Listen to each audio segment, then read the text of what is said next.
হৃদয়ের জানালা খুলে দাও না, প্রভুর ডাকে কেন সাড়া দাও না, আমার প্রভুর ডাকে কেন,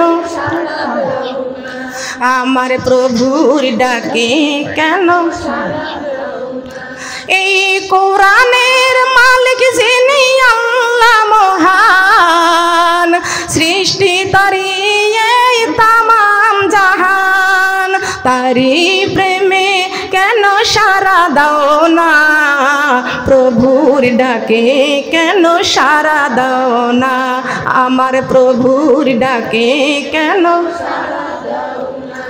আমার প্রভুর ডাকে কেন।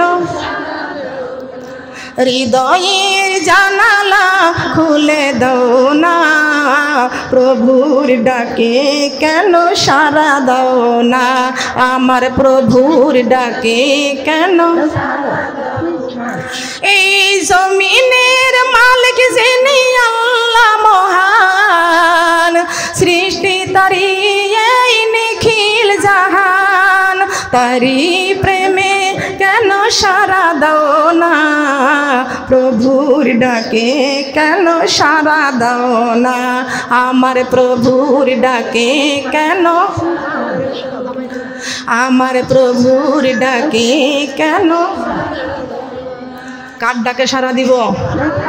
কথা বলেন। আল্লাহর ডাকে সাড়া দিতে রাজি আছি। কারা কারা? আল্লাহর ডাকে সাড়া দিব কারা কারা? আল্লাহ তুমি আমার নবীনগরের মা বোনদেরকে, ব্রাহ্মণবাড়িয়া মা বোনদেরকে কবুল করে নাও, বলেন আমিন। আমরা কার? বলেন। আমাদের মালিককে, আমাদের মালিক আহকামুল হাকিমিন, যিনি পৃথিবীর সব চাইতে বড় আহকামুল হাকিমিন। সবাই বলেন সুবহানাল্লাহ।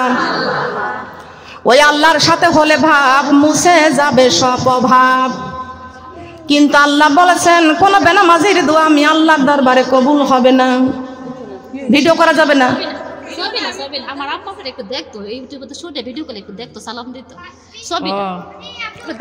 আল্লাহর সাথে হলে ভাব মুছে যাবে সব অভাব, আল্লাহর সাথে নাই রে ভাব, এইটা হলো মূল অভাব। কথা বলেন সুবহানাল্লাহ। আল্লাহর জমিনে আমরা চলতেছি, আল্লাহর আইনটা পুরাপুরি মানতে হবে। আল্লাহর আইন যারা মানবে, আল্লাহর আইন যারা মানবে, এই দুনিয়ায় তারা মায়ের খাবে। কথা বলেন ঠিক কিনা? কিন্তু খেয়াল করবেন, যেই মেয়েরা বিউটি পার্লারে যায় ওই মেয়েদের কেউ বাধা দেয় না। যেই মেয়েরা একদিন 24 ঘন্টা ভারতের সিরিয়াল দেখে ওই মেয়েদের কেউ বাধা দেয় না, রাগও করে না। যে মেয়েরা জিন্সের প্যান্ট পরে ওই মেয়েদের কেউ বাধা দেয় না। কোরআনের রাস্তায় যারা চলবে তাদের বাধা আছে কি আছে না? আপনাদের কাছে আমি একটা প্রশ্ন করব, প্রশ্নের উত্তরটা দিবেন। ইন্নাদ-দীনা ইনদাল্লাহিল ইসলাম, সর্বপ্রথম ইসলামের রাস্তায় শহীদ হয়েছে কে? এই দেখেন, দূর থেকে মুরব্বী বলে দিল, দেখছেন? সুমাইয়া রাদিয়াল্লাহু আনহা। তিনি একজন নারী না পুরুষ? কথা বলেন, নারী না পুরুষ? তিনি একজন নারী। তিনি কে? আমরা এখানে নারী না পুরুষ? কথা বলেন। ওয়াল মুমিনুনা ওয়াল মুমিনাতি বা'দুহুম আউলিয়াউ বা'দ ইয়ামুরুনা বিল মা'রুফি ওয়া ইয়ানহা আনিল মুনকার ওয়া ইউকিমুনাস সালাতা ওয়া ইউতুনাজ যাকাতা ওয়া আতিউর রাসূলা। আল্লাহু আকবার। এসমরা কোরআনে পড়ি, জীবনে গড়ি, সবার একদিনই মরতে হবে, যাইতে হবে কবরে বাড়ি। এসমরা কোরআনে পড়ি, জীবনে গড়ি, সবার একদিনই মরতে হবে, যাইতে হবে। এসমরা কোরআনে পড়ি, জীবনে গড়ি, সবার একদিনই মরতে হবে, যাইতে হবে। কথা বলেন না কেন? এসো আমরা কোরআনে পড়ি, জীবনী গড়ি, সবার একদিনই মরতে হবে, যাইতে হবে কবরে বাড়ি। কোরআন জীবনের আশা, কবরে বাঁধিব বাসা, কোরআন জীবনের আশা। সম্মানিত আমার মা বোনরা, আমি যেই কথা বলতেছিলাম, আমাদের পা থেকে মাথা পর্যন্ত এই নিয়ামতগুলোকে দান করেছেন। আল্লাহর জমিনে চলতে হবে। আল্লাহ পাক রব্বুল আলামিন পৃথিবীর জমিনে আমাদের পাঠানোর 1000 বছর পূর্বে আল্লাহ কোরআন নাজিল করেছেন। বলেন সুবহানাল্লাহ। এই কোরআন নাজিল করার উদ্দেশ্য কি? আল্লাহ পাক রব্বুল আলামিন বলেছেন, আমি আমার প্রত্যেকটা বান্দাকে আমি আল্লাহ জীবন দান করব, আর এই জীবনটারে কেমনে চালাইবা এই জন্য আমি আল্লাহ পাক রব্বুল আলামিন কোরআন নাজিল করেছি। জীবনটাকে কেমনে চালাইবা এই জন্য আমি আল্লাহ কোরআন নাজিল করেছি। এই কোরআন হলো মুসলমানদের সর্বশ্রেষ্ঠ দলিল। এই কোরআন আমাদের সর্বশ্রেষ্ঠ দলিল। আমাদের দলিলের নাম কি? পবিত্র আল কোরআন। আপনি 5 বিঘা সম্পত্তি কিনেছেন, আপনার নামে দলিল না করা পর্যন্ত ওই জমি আপনি উপভোগ করতে পারবেন না। কথা বলেন ঠিক কি না? কিন্তু এই দুনিয়াটা হলো ক্ষণস্থায়ী, চিরস্থায়ী নয়। আমরা মনে করেছি এই পৃথিবীটা অনেক বিশাল বড়। কথা বলেন ঠিক কি না? বাংলাদেশটা হলো 64 জেলা। এই 64 জেলার মধ্যে আমার মা বোনেরা, বাংলাদেশটা হলো 64 জেলা। এই 64 জেলার মধ্যে ঘুরেছি, কিন্তু এই চোখের জায়গা এখন পর্যন্ত ফুরায় নাই। কথা বলেন সুবহানাল্লাহ। আল্লাহ পাক রব্বুল আলামিন সুন্দর 2টি চক্ষু কপালের 1.5 ইঞ্চির মধ্যে আল্লাহ দান করেছেন। বলেন সুবহানাল্লাহ। কপালের কয় ইঞ্চির মধ্যে? কথা বলেন। আপনি একটা শিক্ষিত মেয়ে, আল্লাহ পাক রব্বুল আলামিন বলেছেন তুমি যতই শিক্ষিত হও না কেন তোমার কোরআনের জ্ঞান অর্জন করতে হবে। কথা বলেন ঠিক কি না? কোরআনের জ্ঞান যার যে অর্জন করতে পারবে না, ওই ব্যক্তি কবরের মধ্যে কোরআন নিয়ে যাইতেও পারবে না। আমরা কি কবরের মধ্যে কোরআন নিয়ে যাইতে রাজি আছি? কারা কারা এই কোরআন নিয়ে কবরে যাইতে রাজি আছি? আমরা কারা কারা? আমরা সবাই এই কোরআন নিয়ে কবরে যাইতে চাই। বলি সুবহানাল্লাহ। কি সুন্দর কথা। কোরআনে মধুর বাণী আমি যখনই শুনি আমার মন ভরে যায়। শোনো মুমিন মুসলমান, পড়ে দেখো না কোরআন কত শান্তি পাওয়া যায়। কোরআনে মধুর বাণী এই বুকে রাখো কোরআন, তুমি শান্তি পাবে মরণে, থাকবে কবরে রাখিয়া শরণে। কোরআনে মধুর বাণী আমি যখনই শুনি আমার মন ভরে যায়। শোনো মুমিন মুসলমান, পড়ে দেখো না কোরআন কত। কোরআনে মধুর বাণী এই বুকে রাখো কোরআন, তুমি শান্তি পাবে কবরে, থাকবে হাসরে রাখিয়া শরণে। কোরআনে মধুর বাণী আমি যখনই শুনি আমার মন ভরে যায়। শোনো মুমিন মুসলমান, পড়ে দেখো না কোরআন কত শান্তি পাওয়া যায়। কোরআনে মধুর বাণী প্রতিটি হরফে 10 নেকি আছে আমলে জমা হয়। সুবহানাল্লাহ বলেন। প্রতিটি হরফে হরফে কয়টা করে নেকি? কথা বলেন। এই কোরআন তেলাওয়াত করতে রাজি আছি আমরা? কারা কারা দেখি? আমরা কোরআন তেলাওয়াত করব। এই কোরআনটা নাজিল করেছেন কে? এই কোরআনটা গ্রহণ করেছেন নবী মুহাম্মদুর রাসূলুল্লাহ সাল্লাল্লাহু আলাইহি ওয়াসাল্লাম। আমরা সবাই কবরের 3 বান্ধনের আসামি। কয়টা বান্ধা দিবে কবরে? কবরে যখন নিয়ে যাবে বান্ধা দিবে কয়টি? 3টি বান্ধা আমাদের কবরে গেলে দিবে। তবে আমাদেরকে ফরজ পর্দা করার দরকার আছে কি আছে না? আছে না? বাহাদুরি করা যাবে না, আল্লাহর জমিনে বাহাদুরি করা যাবে না। একজন ব্যক্তি যখন মারা যায়, আপনিও মারা যাবেন, আমিও মারা যাব, কিন্তু আমাদের মরণের পরে সঙ্গে সঙ্গে যত বড় দামি খাট থাক না কেন, যত বড় দামি গহনা গায়ে থাক না কেন, মরার সাথে সাথে গায়ের গহনাগুলো খুলে ফেলবে। সুবহানাল্লাহ, ঠিক কি না বলেন? গায়ে গহনা থাকবে? কথা বলেন। কানের দুল থাকবে, মরার সঙ্গে সঙ্গে কানে দুল থাকবে, গলার মালা থাকবে, হাতের বালা থাকবে, বেনারসি শাড়ি থাকবে। কি হবে? খুলে নিবে। কারা খুলে নিবে?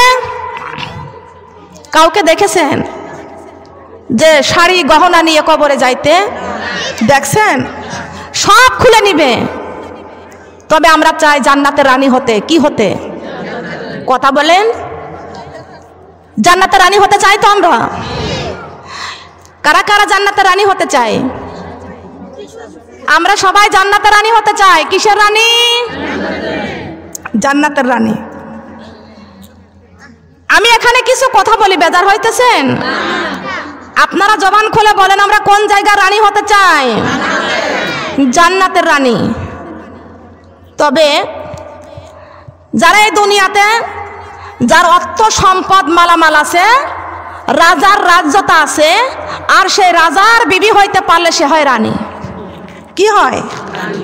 রানী হয়।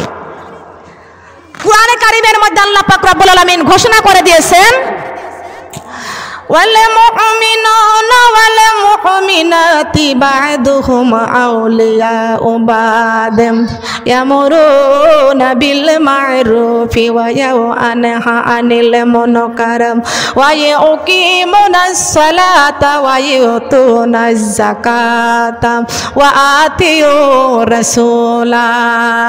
আল্লাহু আকবার। কার কথা? ওয়াল মুমিনুনা ওয়াল মুমিনাত। মুমিনুন মানে কি বলেন তো? মুমিনুন মানে আপনারা বলতে পারেন না? আমরা এখানে লেখাপড়া জানি কারা কারা একটু দেখি তো। শিক্ষিত আছে কারা? বাংলা লেখাপড়া কারা কারা জানেন? হাত তোলেন তো। বাংলা লেখাপড়া কারা কারা জানেন? বাংলা শিক্ষিত কারা আছেন? বাংলা লেখাপড়া কারা কারা জানেন? লম্বা করে হাত তুলবেন।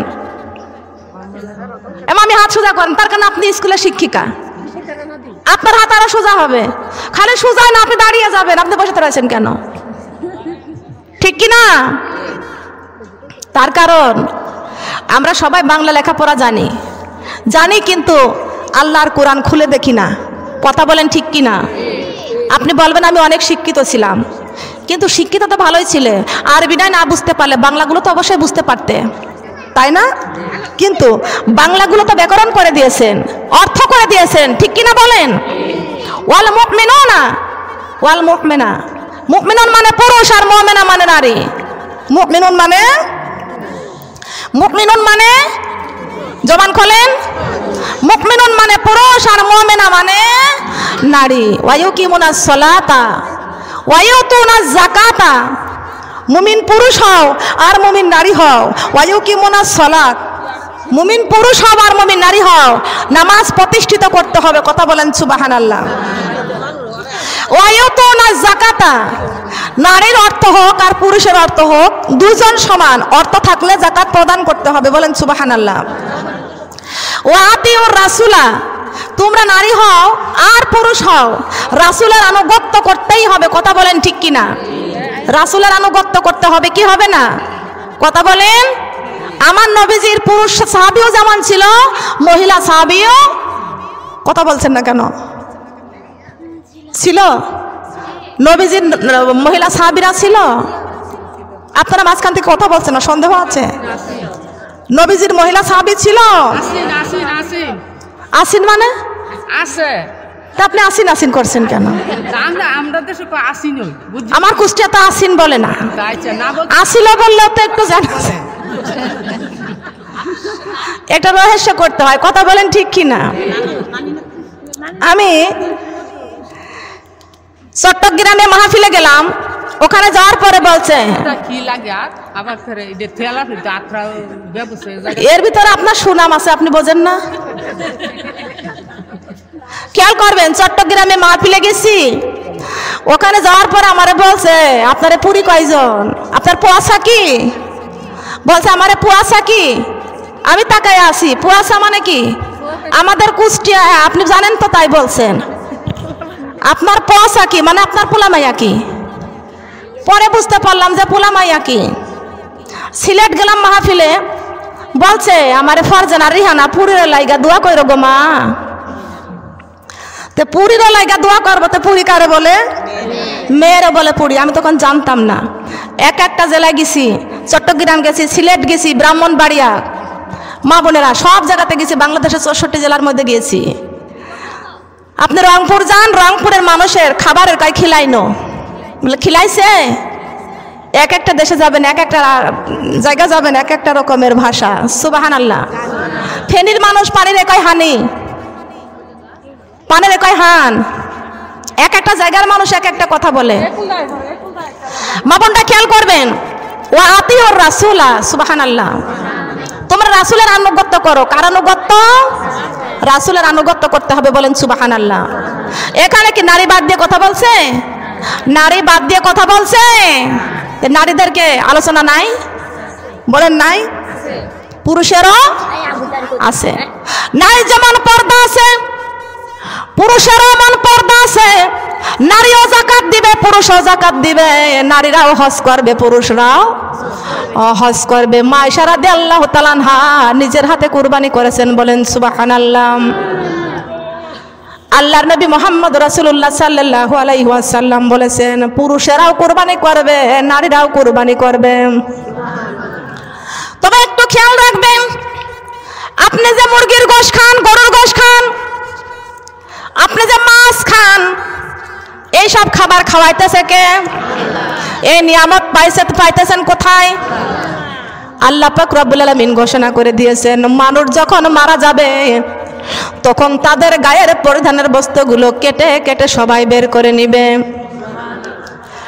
বাজার থেকে আলাদাভাবে একটা পোশাক আনবে।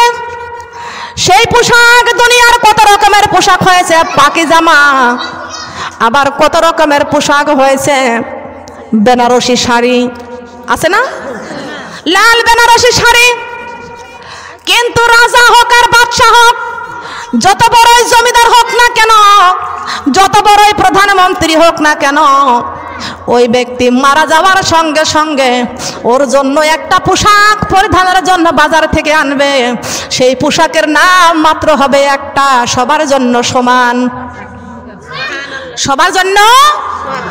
ওই পোশাকের মধ্যে আলাদা কোনো নাম হবে না, একটি নাম হবে, তার নাম হলো কাফন। এটা কি? এটা কি?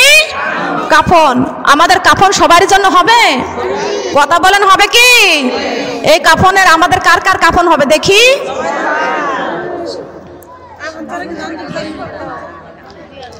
আমরা সবাই কাফনের মধ্যে যাব, কথা বলেন ঠিক কি না? কাফনের পোশাক আমাদের এই শরীরে পরাবে কি পরাবে না? পরাবে না? আজকে কত বাহাদুরি চলতেছে আমার মা বোনরা, খেয়াল করবেন। যত দামি খাট থাক না কেন, এই দেহ থেকে রূহটা বের হয়ে যাওয়ার সঙ্গে সঙ্গে দামি খাট থেকে নামাইয়া ফেলবে, বলেন সুবহানাল্লাহ। দামি বিছনা থেকে নামাইয়া ফেলবে। আপনার স্বামী বিদেশে আছে, একটু লক্ষ্য করে দেখেন তো আপনার স্বামী কত কষ্ট করে বিদেশে টাকা কামাই করে করে আপনার বাংলাদেশে পাঠাইতেছে। ওই টাকাগুলো দিয়ে আপনি কত রকমের বিলাসিতা করতেছেন। একটাবার হিসাব করতে হবে, আপনার স্বামীর টাকা দিয়ে আপনি হারাম পোশাক পরতেছেন কি হালাল পোশাক পরতেছেন। ওই কথা আল্লাহ পাক রব্বুল আলামিন মালিক ইয়াউমিদ্দিন বিচারের কাঠগড়ায় দাঁড় করায় দিবে। এটা আমার কথা, কিসের কথা? মালিক ইয়াউমিদ্দিন আল্লাহ পাক রব্বুল আলামিন ঘোষণা করবেন, বিচারের কাঠগড়ায় আমি আল্লাহ পাক রব্বুল আলামিন তোমাদের দাঁড় করায় দিব। কোরআনের ক্ষমতা, এখানে কোরআনের কথা হচ্ছে, মরণের কথা হচ্ছে, কাফন দাফনের কথা হচ্ছে, কথা বলেন ঠিক কি না? লক্ষ্য করবেন, বিয়েটা আনন্দ পাইছো কোথায়? চুল কাটা পাইছো কোথায়? জিন্সের প্যান্ট পাইছো কোথায়? বেদের জন্য সুন্নাতি পোশাক। কথা বলেন সুবহানাল্লাহ। কি পোশাক? কথা বলেন। একবারে খেয়াল করে শোনেন, একটা ব্যক্তি যখন মারা যাবে, আপনাদের সামনে মানুষ মারা যায় না? মানুষ মারা যায় না? আপনার মা মারা যায় নাই? আমার নানির 5টা ছেলে, 5টা ছেলেই বিদেশ করতেছে। সুবহানাল্লাহ। তারপরও দেখবেন মারা যাওয়ার সঙ্গে সঙ্গে কিছুই থাকবে না, নাকের একটা নাকফুল পর্যন্ত থাকবে না। খেয়াল করতে হবে, এই বাড়ি, এই ঘর, রাজা রাজ সিংহাসন ছেড়ে কবরের মধ্যে চলে যেতে হবে। কথা বলেন ঠিক কিনা?